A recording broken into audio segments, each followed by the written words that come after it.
Gagawa tayo ng teriyaki chicken na request ni Dom for dinner. By the way, gluten-free pala to. Of course, gluten-free. Start with soy sauce, gluten-free. Dapat low sodium, but wala naman tayong choice, kundi isa lang naman talaga to. Now, let's add half cup of water and 3 tablespoons of sugar, 2 tablespoons ng vinegar, rice vinegar, 1, 2, tapos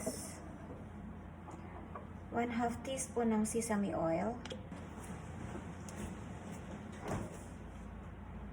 1 teaspoon ng ground ginger,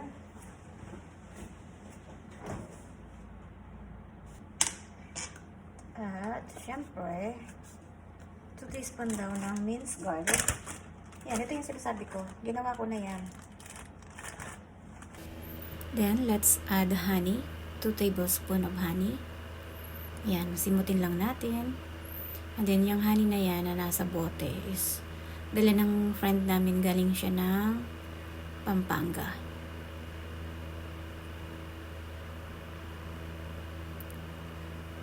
Then, let's add the cornstarch, 3 tablespoons. Yung pangtakal ko is half teaspoon lang siya. So, gagawin nating 6.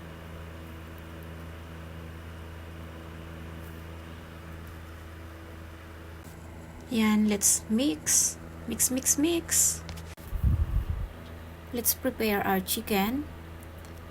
Wash muna natin. I know, sabi hindi na daw dapat hinuhugasan yung meat kasi kakalat lang yung salmonella. Pero nakasanayan na kasi natin eh. Diba? Then wash your hand with soap after maghawak ng meat. Then pa-brown lang natin bago natin ilagay yung teriyaki sauce. Wala na akong nilagay dyan na kahit anong ingredients kasi malasa na yung sauce. Yan, habang nag-aantay tayo magpa-brown, kwento muna tayo. Alam niyo ba kagabi, naisip ko, sabi ko, bakit kaya hindi na nga ako kumakain ng gluten-free? Piling-pili na yung kinakain ko. Bakit? Nangangati pa rin ako. Alam niyo yun, nahihirapan na akong matulog sa gabi. Lagi ako nabibistorbo.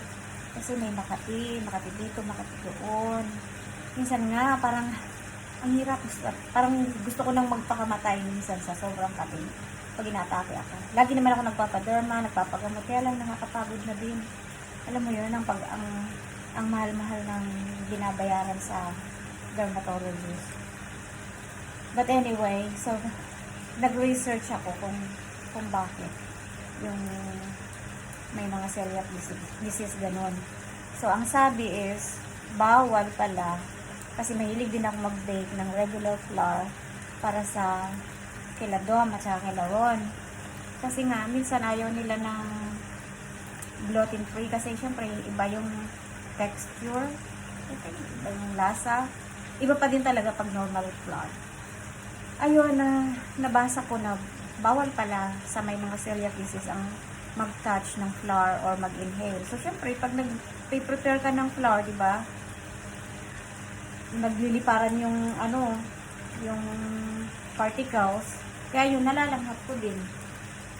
So, ngayon ko lang nalaman. So, let's see.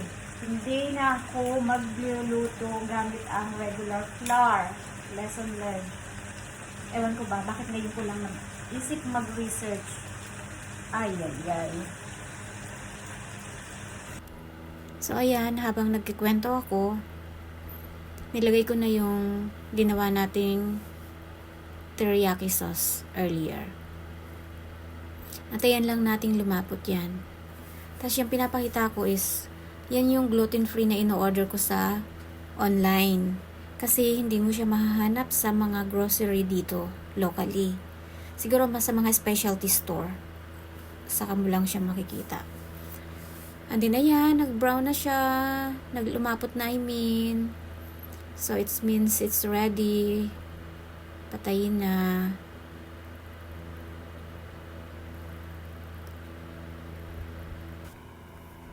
I forgot.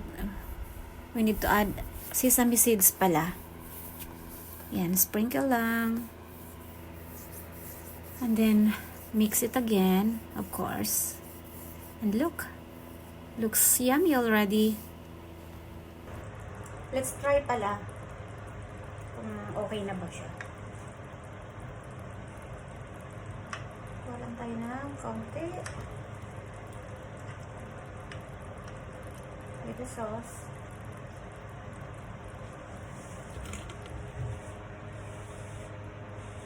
Tinanggal ko na pala apron ko. Susundin ko yung kaibigan namin.